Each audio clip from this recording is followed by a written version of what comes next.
안녕하세요. 까치살모입니다. 연말이 가까워져 오니 올해를 넘기지 않으려는 사업들이 발등에 불 떨어진 것처럼 진행을 서두네요. 그래서 오늘은 이야기할 내용이 참 많은 것 같습니다. 우선 여러분도 뉴스를 보셨겠지만 충남함이 드디어 해군에 인도되었다고 합니다. 현대 측 이야기에 따르면 원래 일정보다 조기 인도되었다고 하는데요. 솔직히 저는 원래 계획보다 얼마나 빨리 인도된 건지는 잘 모르겠습니다. 그래서 해군에서 6개월간의 시험 운행을 거쳐서 전력화를 하게 된다고 합니다.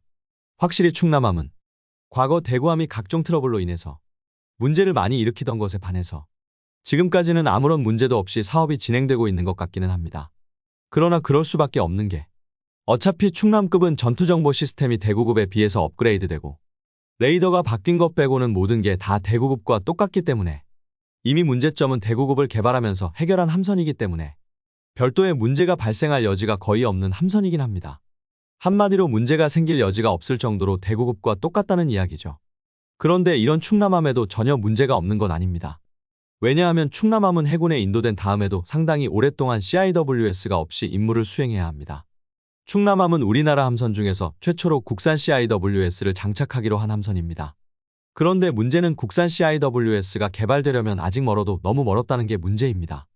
결론은 국산 CIWS는 2030년까지 개발되기로 되어 있고 심지어는 우리가 CIWS를 개발하는데 충남함이 그 테스트베드로 사용될 계획입니다. 한마디로 말해서 한참 작전에 투입되는 함선을 동원해서 그 함선에 시험용 CIWS를 올려서 시험을 할 계획입니다. 그래서 결론은 CIWS2가 개발되어서 배치되는 건 2030년이고 그래서 충남함은 2030년까지는 CIWS가 없이 임무를 수행해야 합니다. 더욱이 최근에 올해 4월에 CIWS의 국산화 비율을 올리기로 했죠. 원래 계획은 미국으로부터 30mm 발칸을 수입해서 탑재할 계획이었지만 미국 업체가 너무 비싼 가격을 불러서 30mm 발칸을 국산화하기로 했고 그 덕에 오히려 2030년까지 개발 계획이었던 CIWS2의 개발이 더 늦어질 거라는 이야기도 나오고 있습니다.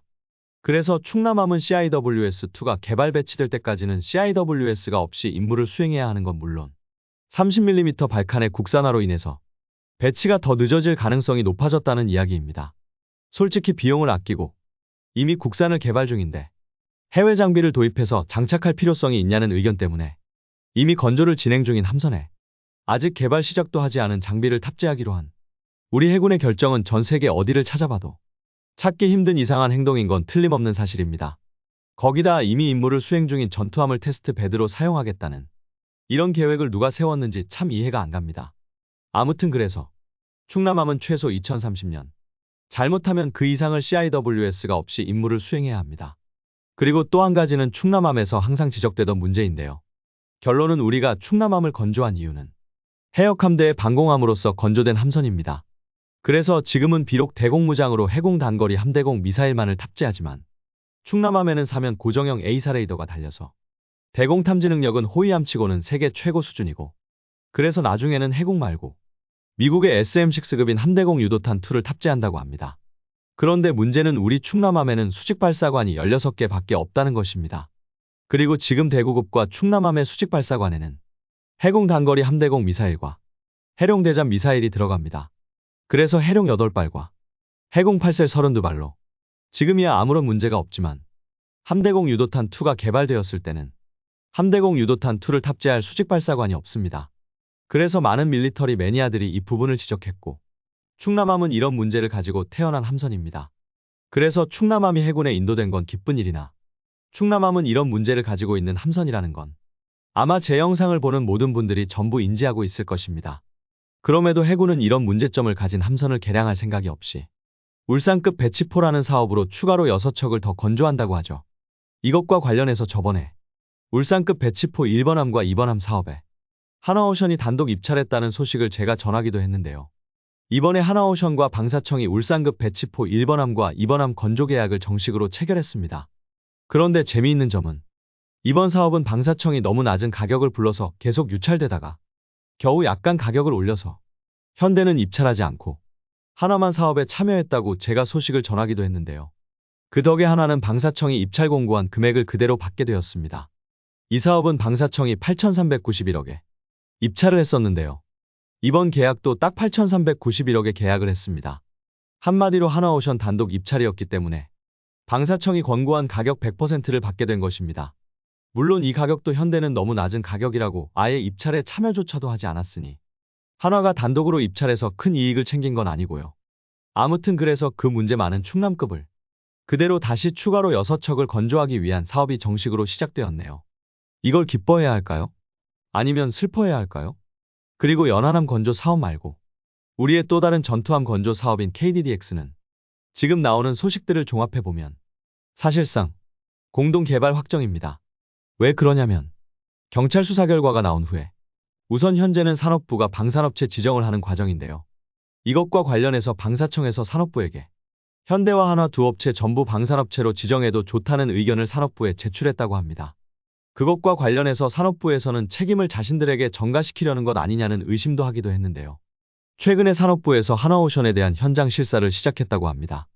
그리고 현대는 아직 서류 준비가 덜 되어서 준비가 되는 대로 실사를 받을 계획이라고 합니다. 그런데 최근에 알려진 바에 따르면 산업부에서는 특별한 문제가 없다면 현대와 한화오션 두 업체를 전부 방산업체로 선정할 계획이라고 합니다. 그래서 결론은 현대 한 업체만 방산업체로 지정해서 현대가 단독으로 수의계약을 체결하는 건 물 건너갔다는 것입니다. 그럼 두 업체가 경쟁 입찰을 하게 되느냐라고 했을 때 경쟁 입찰은 방사청이 가장 피하고 싶어하는 방법입니다. 왜냐하면 두 회사 중 어떤 회사가 탈락을 해도 탈락한 업체가 소송을 걸게 너무 뻔하기 때문입니다. 그래서 방사청에서는 한때 소송에도 대비하고 있다는 이야기가 나올 정도로 무조건 소송으로 이어질 수밖에는 없는 방식이고 그로 인해서 KDDX의 사업이 중단될 수도 있는 방법입니다. 한마디로 최악의 방법이라는 것입니다. 그래서 두 업체가 경쟁 입찰을 하는 건 방사청이 가장 싫어하는 방법입니다. 그러나 제가 전에도 이야기했지만 방사청에서 내년 초까지 사업자를 선정하겠다고 이야기했었는데요. 최근에는 방사청이 말을 바꾸고 있습니다. 최근에 하는 말은 내년 상반기까지 사업자를 선정한다는 게 아니라 사업 방식을 결정하겠다고 말을 바꾸고 있습니다. 그래서 공동개발로 갈 게 거의 확실해졌습니다. 분명히 제가 저번 영상에서 공동개발로 하게 되면 내년 상반기까지 사업자를 확정하기 힘들다고 했지 않습니까? 왜냐하면 서로 어떤 걸 개발하고 지분 등을 나누는 협상을 해야 하는데 이 협상이 쉬운 게 아니어서 시간이 오래 걸리기 때문에 공동개발은 절대로 내년 상반기까지 사업자를 선정할 수 없다고 이야기했는데요. 그래서 방사청이 말을 바꾸는 것으로 보입니다. 분명 공동개발로 가게 되면 내년 상반기까지 사업자 선정을 끝낼 수는 절대로 없습니다. 그래서 내년 상반기까지 사업 방식을 결정한다고 말을 바꾸고 내년 상반기에는 공동개발로 사업 방식을 결정하고 그 후로 한화와 현대가 협상을 하게 될 것으로 보입니다. 그래서 지금의 흐름은 거의 공동개발로 방향이 잡혀가는 것 같습니다. 물론 공동개발을 하게 되면 더 복잡해지겠고 사업 자체도 늦어지겠지만 방사청에서 이번 함의 건조를 앞당긴다고 했으니 함선의 건조 기간을 앞당겨서 공동개발로 인해서 늦어진 시간을 앞당길 생각으로 보입니다. 그래서 공동개발이 거의 확실해 보입니다. 결론은 방사청은 가장 시간이 오래 걸리지만 그래도 가장 말썽이 없는 방법을 선택한 것입니다. 뭐 딱 공무원 마인드다운 결정이라고 해야겠죠. 아무튼 그래서 일이 되면 방사청 등이 우려한 소송 저는 없겠지만 그 대신 그만큼 KDDX가 지연되는 건 두말할 필요가 없게 되었습니다. 그래서 저는 이 방법이 옳다고도 그렇다고 틀렸다고도 말을 못하겠네요. 여러분은 한화와 현대의 공동개발을 어떻게 보시나요? 그리고 또 올해가 가기 전에 K21 장갑차에 대한 양산 계약을 한화에어로스페이스와 방사청이 체결했네요. 금액은 7,093억이고요. 원래 방사청이 이 사업에 잡은 예산이 7,800억이었는데 대략 700억이 빠진 금액입니다. 아마 700억은 별도로 관급품에 대한 계약을 다른 업체와 체결하지 않을까 합니다. 이번 K21 장갑차 4차 양산에 대해서 참으로 말이 많은데요. 도하 능력을 없앤다거나 아니면 방어력을 증가한다거나 하는 이야기가 많습니다. 그러나 그건 아직까지는 확정된 내용이 아닌 그냥 연구를 하는 중입니다. 현 시점에서 K21 장갑차 4차 양산의 적용이 확정된 건 대전차 미사일을 탑재하는 것 말고는 없습니다. 그리고 대전차 미사일도 한화에서 청검을 장착하자고 강력히 요구했지만 LIG의 현공 대전차 미사일을 달기로 한 것으로 알고 있습니다. 한마디로 지금까지 확실하게 확정되고 확인된 내용은 지금의 K21 장갑차 모습 그대로의 현공 대전차 미사일만 추가로 장착한 모습이라고 생각을 하시면 됩니다. 아무튼 그래서 이것도 올해가 넘어가지 않고 정식 계약을 체결했네요. 그리고 KF-21 기술 유출 사건에 대해서 경찰에서 기술 유출한 인도네시아 관계자 등 5명을 기소 의견으로 검찰에 송치했네요. 이게 처음 알려졌을 때는 카이 측에서는 별것이 아니라는 식으로 사건이 확대되는 걸 피하는 모습이었는데 결론은 별것 있었던 모양입니다. 그러니 경찰이 기소 의견으로 검찰에 송치한 거겠죠. 물론 그 당시 카이의 입장을 모르는 바가 아니고 그래서 카이가 이 문제가 확대되는 걸 피하려 했던 이유도 충분히 이해가 됩니다. 그러나 결론은 인도네시아 관계자가 기소 의견으로 검찰에 송치된 이상 더 이상 인도네시아에게 책임을 묻지 않을 수는 없다고 봅니다. 어떤 식으로든 책임을 물어야 한다고 봅니다. 그게 어떤 방법일지는 모르겠지만요. 그리고 마지막으로 며칠 안에 방사청에서 15,000파운드급 제트 엔진 개발 로드맵을 발표한다고 합니다. 아마 이건 많은 분들이 의아해하실 겁니다. 그럼 지금까지는 로드맵이 없었느냐? 분명 나는 우리 제트 엔진 로드맵을 본 적이 있는데 내가 본 건 무엇이냐 하는 의문을 가지는 분들이 많을 거예요. 그건 어디까지나 한화에어로스페이스의 일방적인 주장일 뿐이고요. 당연히 우리나라 전투기 엔진 개발의 로드맵을 한화에어로스페이스가 결정하는 게 아니죠. 당연히 우리 정부와 방사청이 결정하는 것이고 특히 아직 이 사업의 사업자로 한화가 결정된 것도 아닙니다. 이번 사업은 당연히 경쟁 입찰이고 그리고 이 사업에 도전하는 건 한화에어로스페이스 한 회사가 아닙니다. 현재 이 사업에는 한화에어로스페이스와 함께 두산에너빌리티가 출사표를 내고 있습니다. 많은 분들이 한화에어로스페이스보다 두산에너빌리티가 더 기술력이 높다고 이야기하고 있고요. 한화는 지금까지 각종 항공기용 엔진을 라이센스 생산하던 회사이고 두산에너빌리티는 선박용이나 발전용 가스터빈 엔진 등 항공기가 아닌 주로 가스터빈 엔진을 개발 생산하던 회사입니다. 그리고 가스터빈 회사로서는 세계에서 5번째 규모라고 하고요. 결론은 한화는 주로 라이센스 생산만을 하던 회사이지만 그래도 항공기용 엔진을 엄청나게 많이 생산해 본 경험이 있고 두산은 가스터빈 엔진을 직접 개발할 능력을 갖추고 여러 종류의 가스터빈 엔진을 개발을 해봤지만 항공기용 엔진은 개발해 본 적이 없는 회사입니다. 그래서 두 회사의 장단점이 너무 뚜렷하고 그로 인해서 두 회사가 가지는 장점이 너무 다릅니다.